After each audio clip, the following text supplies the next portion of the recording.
Dear students, a very good morning to all. In the present lecture, we are going to discuss about non-agricultural credit cooperative societies. Friends, in this lecture, we have covered is the organization, introduction and functions of non-agricultural credit cooperative societies.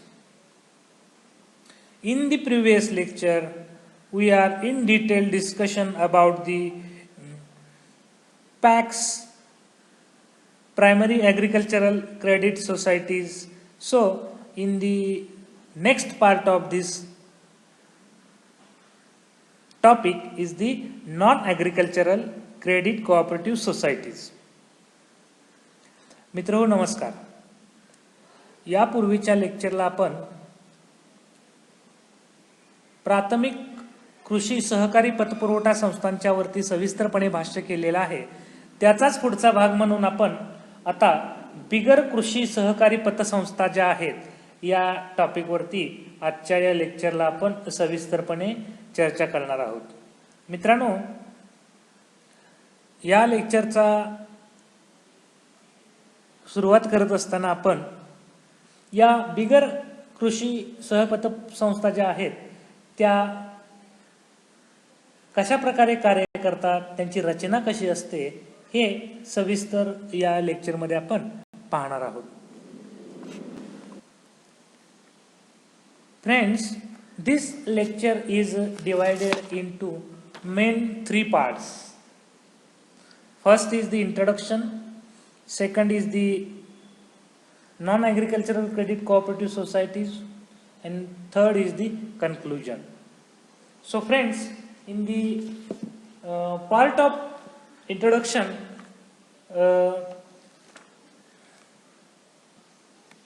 the activities of the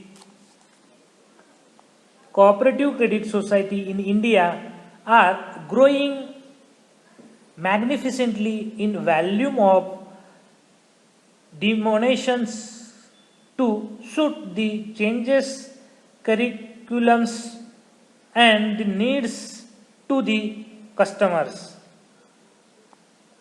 Cooperative credit has been a very important role play in the rural financial system, in the agricultural as well as non-agricultural purpose. Friends, in the Germany was the first country in the world to apply the principles of cooperation in the field of credit, like Germany and Italy. The cooperative credit movement in India has also started for assenting the banks and credit needs to urban middle classes. Along with the credit cooperative, there was also need to start non-agricultural credit cooperatives to help non-farmers such as landless laborers, employees, non-agricultural sector, salary earners, governments and semi-government servants, industrial laborers, etc. These non-credit cooperative credit society were to be required not only in the rural India but also urban and semi-urban India.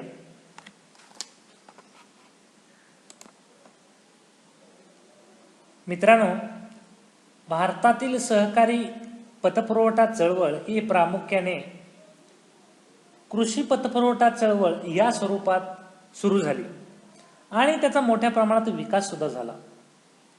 प्रामुख्याने ग्रामीण भागातील कृषी पतपुरवठा गरजांचा पूर्तता करण्याच्या उद्देशाने भारतात सहकारी क्षेत्रामध्ये मोठ्या प्रमाणात पतपुरवठा संस्था स्थापन झाल्या.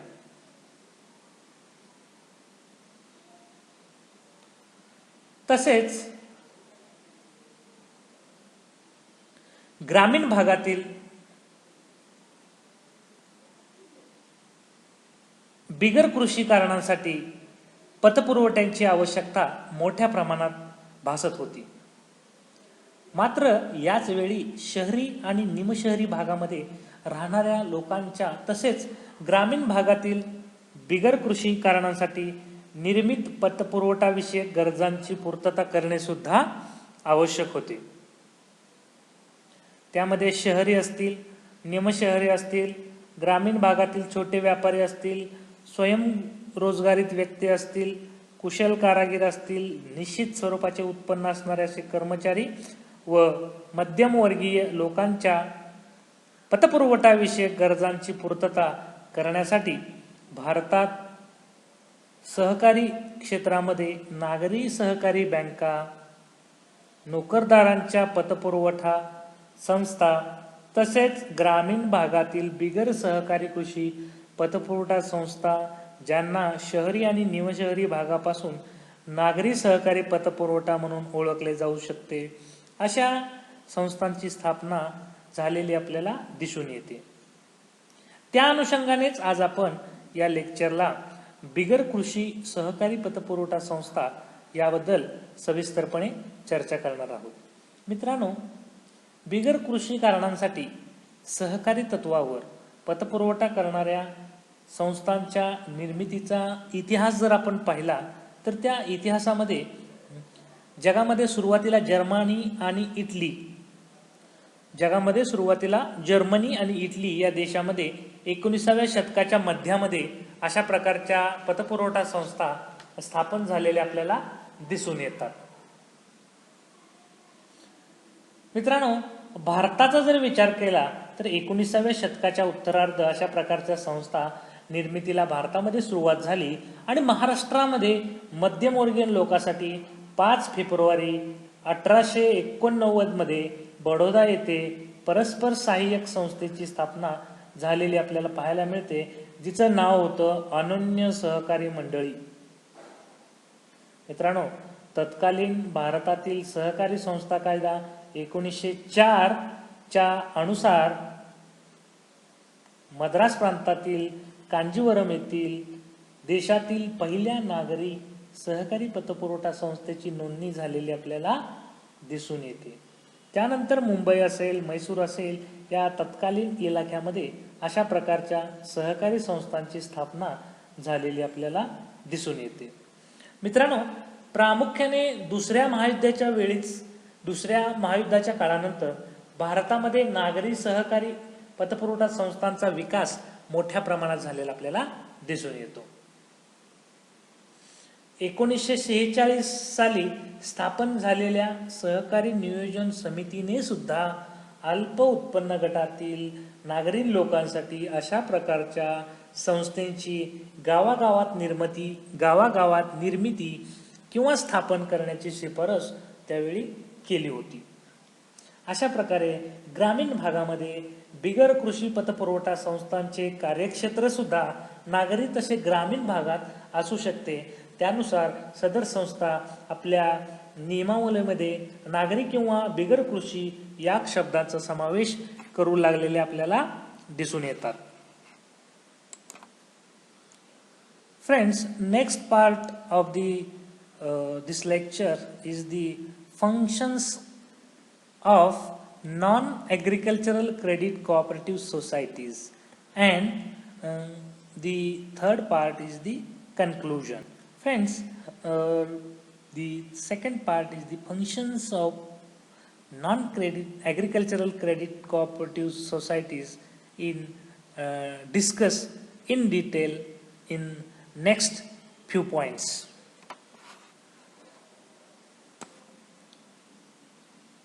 Friends, now we are going to discuss about the functions of non-agricultural credit cooperative societies.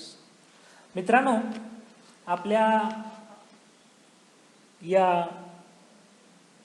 भागामध्ये बिगर कृषी सहकारी पतसंस्थेची जी कार्य आहेत या कार्यांच्या विषयी आपण सविस्तरपणे अभ्यास करणार आहोत.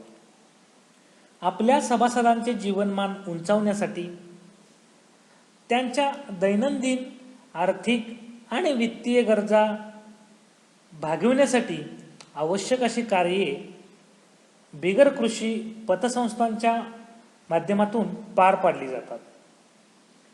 सदर कार्याचे स्वरूप हे कोणत्याही बँकिंग संस्थेमार्फत पार पाडल्या जाणाऱ्या कार्यासारखेच असले तरी ठळकपणे आपल्याला त्यामध्ये दिसून येणारा फरक म्हणजे बिगर कृषी सहकारी पतसंस्थांची कार्ये ही पार पाडली जात असताना सभासदांची आर्थिक परिस्थिती, त्यांची जीवन पद्धती व त्यांच्या आर्थिक व वित्तीय गरजा यांचा विचार करण्यात आलेला असतो. अशाच कार्याद्वारे सभासदांचे हित साधण्याचा प्रयत्न करण्यात आलेला असतो.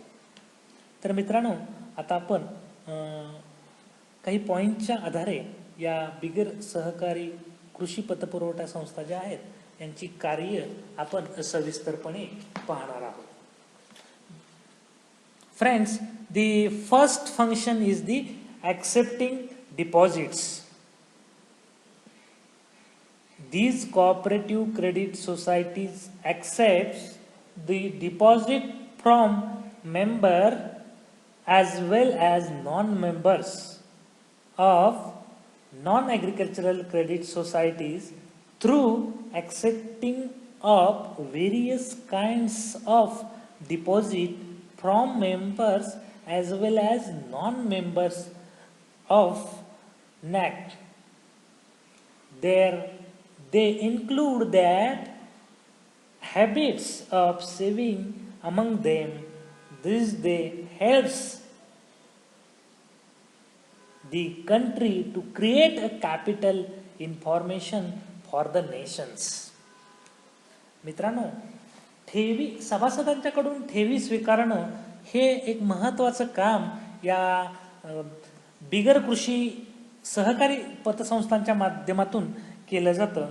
तर बिगर कृषी सहकारी संस्था या पतपुरवठा संस्था असल्याने सभासदांना कर्ज पुरवठा करण्यासाठी त्यांना निधींची आवश्यकता असते.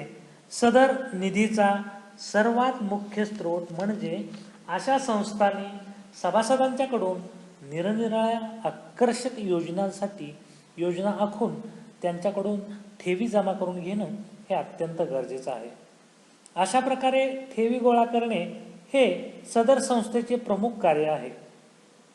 बचत ठेवी असतील, मुदत ठेवी असतील, आवर्त ठेवी असतील, त्याचबरोबर संस्थांच्याद्वारे निर्मित आकर्षक व्याजदराच्या विविध योजनांतर्गत सभासदांना जसे शुभेच्छा ठेव खाते, दामदुप्पट ठेव खाते, लखपती योजना या वेगवेगळ्या प्रकारच्या योजनांची आखणी करून संस्थेने ठेवी गोळा करणं अत्यंत आवश्यक आहे. सदरच्या गोळा केलेल्या ठेवींचा उपयोग सुरक्षित गुंतवणूक करणे हे सुद्धा संस्थांच्याकडून अपेक्षित कार्य मानलं जातं. Friends, the next function is the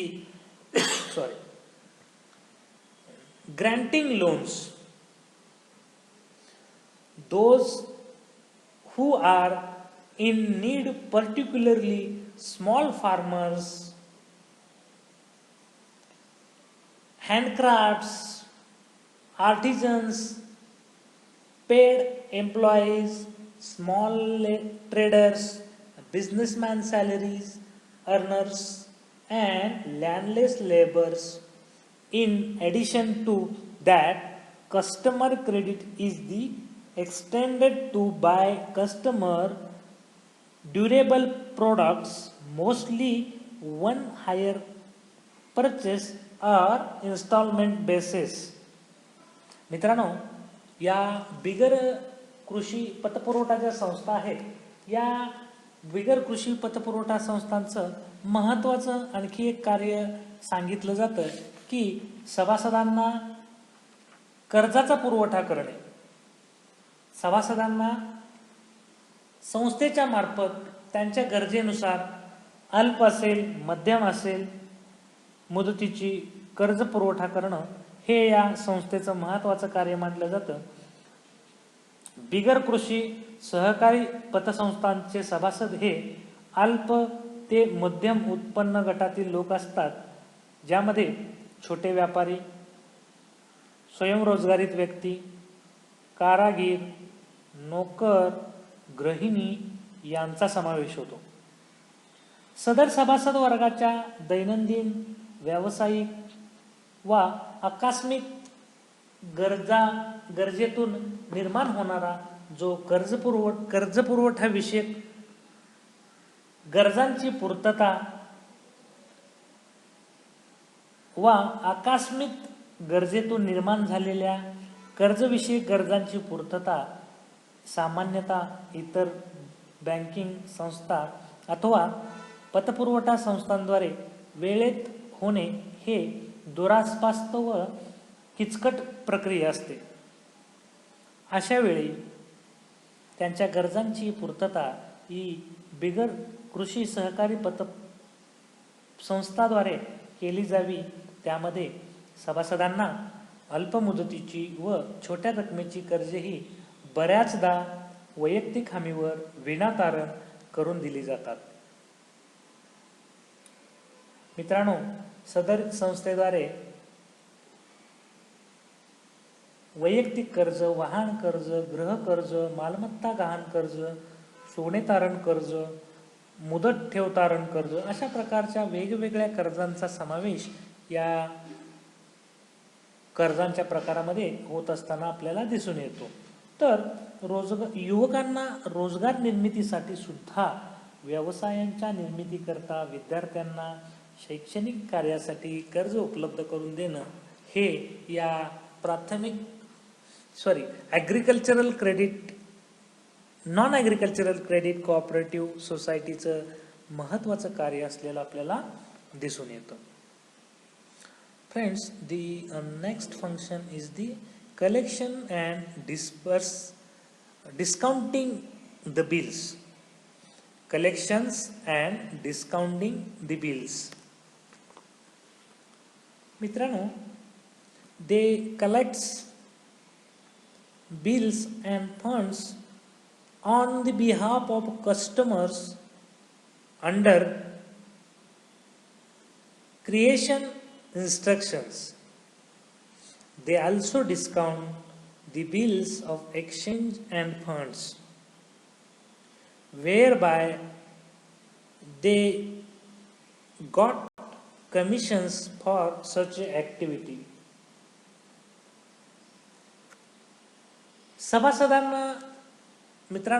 सभासदांना बिले गोळा करण्याची सवय, त्याचबरोबर वेगवेगळ्या सेवा उपलब्ध करून देणं हे या बिगर कृषी पतपुरवठा संस्थेचं महत्त्वाचं काम आपल्याला पाहायला मिळतं.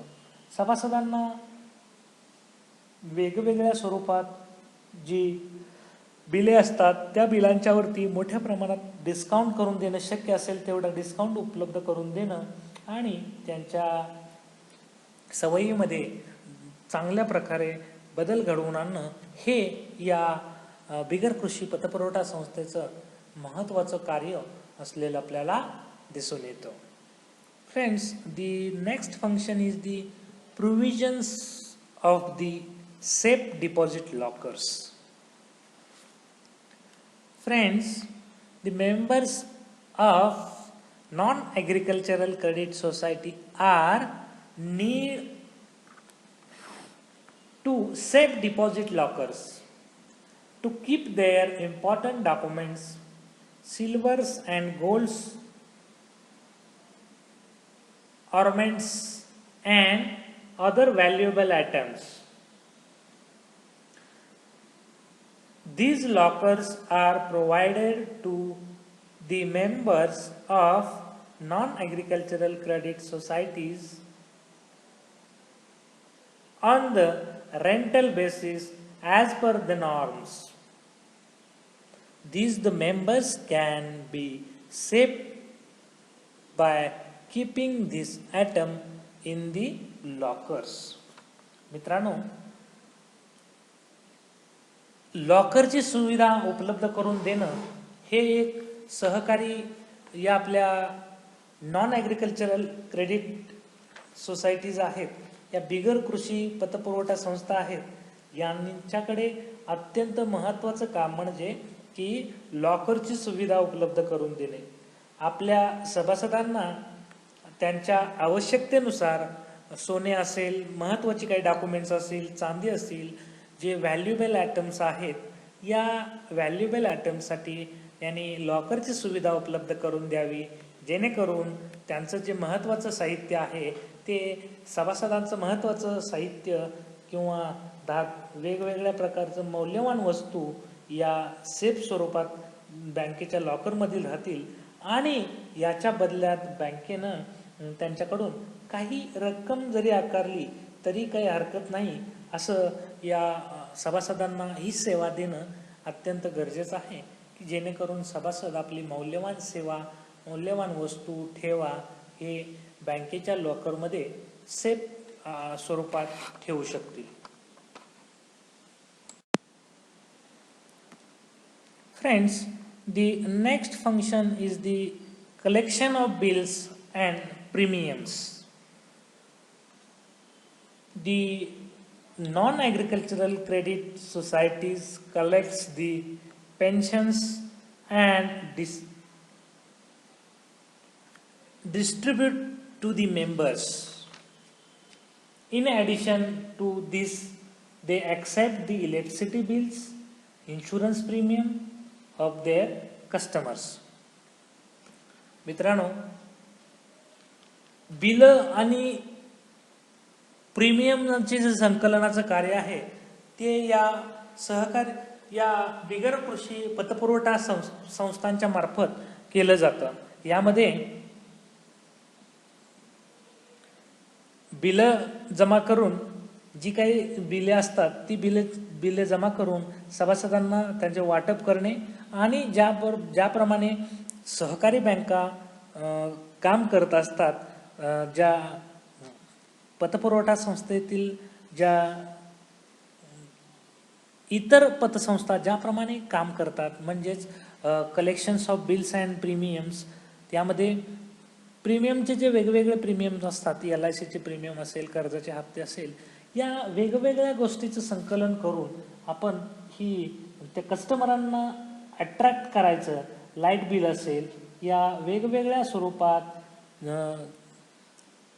ठेवीस म्हणजे वेगवेगळ्या स्वरूपात आपण बँकांच्याकडे रक्कम जमा करून घेण्यासाठी, आपले ट्रान्झॅक्शन वाढवण्यासाठी ही बँक प्रयत्न करत असताना आपल्याला दिसून येते. The next function is the human resource development. Friends, most of the non-agricultural credit cooperatives involve the human resource development activity. Requirements of the training to employees and management of non-agricultural credit societies is core aspects in human resource development.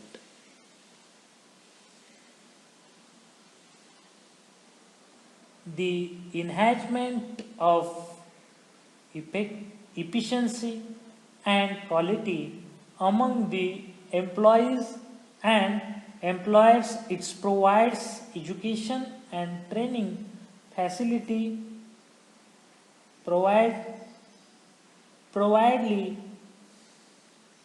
this helps not only to the non-agricultural credit societies but also every stakeholders of the non-agricultural credit societies. The next function is the all other functions and services extended by the commercial banks. मित्रांनो,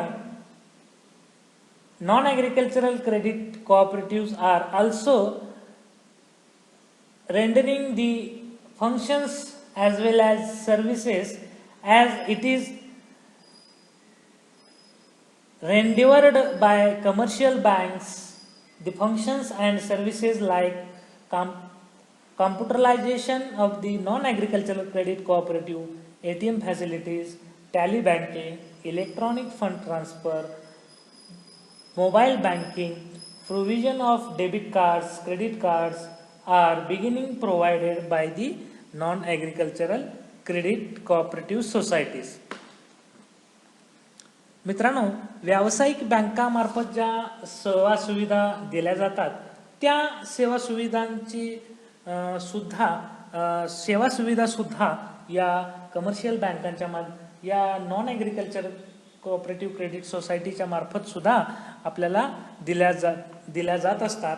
त्यामध्ये आपण बघितलंय debit card असेल, credit card असेल, internet banking असेल, त्याचबरोबर ATM card facility असेल, tally banking असेल, इलेक्ट्रॉनिक फंड ट्रान्सफर असेल, मोबाईल बँकिंग असेल, या प्रकारच्या सेवा सुविधा या नॉन ॲग्रिकल्चरल क्रेडिट कोऑपरेटिव्ह सोसायटीकडून दिल्या जातात. Friends, this is the structure of non agricultural credit cooperative society.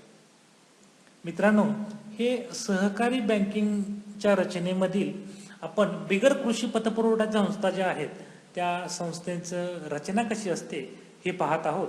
तर बघा, सहकारी बँकिंग रचनेमध्ये कृषी पतपुरवठा संस्था आणि बिगर कृषी पतपुरवठा संस्था हे एकूण 2 प्रकार पडलेले आपल्याला दिसून येतात. तर आज आपण बिगर कृषी पतपुरवठा संस्थांच्या बाबतीत बोलतोय.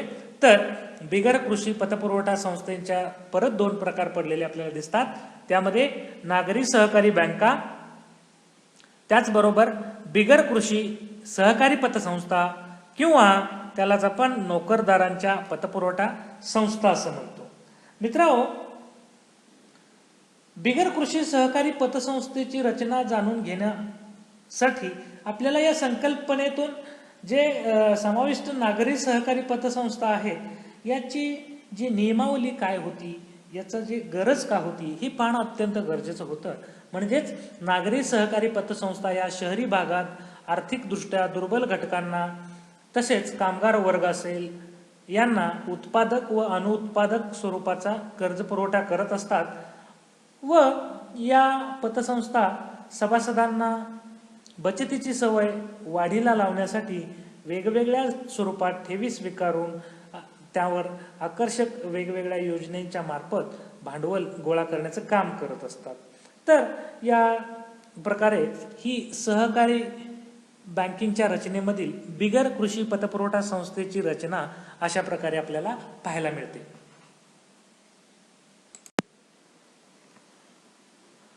Friends, in the part of conclusion of this lecture, we are going to easily say the non-agricultural credit cooperative societies has a working very efficiently in the economy, and the most important function of the non-agricultural credit cooperative society is accepting deposit, granting loans, collection and discounting of the bills, provision of safe deposit lockers, collection of provision electricity bill and insurance, human resource development, and all other functions and service extended by commercial banks.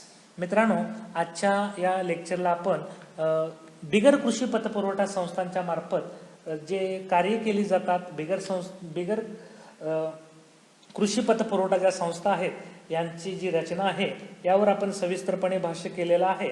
या बिगर कृषी सहकारी पतसंस्थांच्या माध्यमातून सभासदांच्या ठेवी गोळा करणं, कर्ज देणं, सभासदांना बचत व काटकसरीची सवय लावणे, लाभांशाचे वाटप करणे, सभासदांच्या दैनंदिन गरजांच्या वस्तूंचा पुरवठा करणे, सभासदांना उपयुक्त सेवांचा पुरवठा करणे हे महत्त्वाची कार्ये या बिगर कृषी पतपुरवठा संस्थांच्या माध्यमातून पूर्ण केली जातात. Friends, in the present lecture we are a very in detail discussion about the non-agricultural credit cooperative society. In this today's lecture, if you any doubt Any queries of today's lecture, please ask freely. मित्रांनो, आजच्या या लेक्चरबद्दल कोणाच्या मनामध्ये काही शंका असतील, काही part समजला नसेल तर तुम्ही मला फ्रीली विचारू शकता. मी त्या आपल्या शंकांचं निरसन 100% करण्याचा प्रयत्न करीन. धन्यवाद. थँक्यू.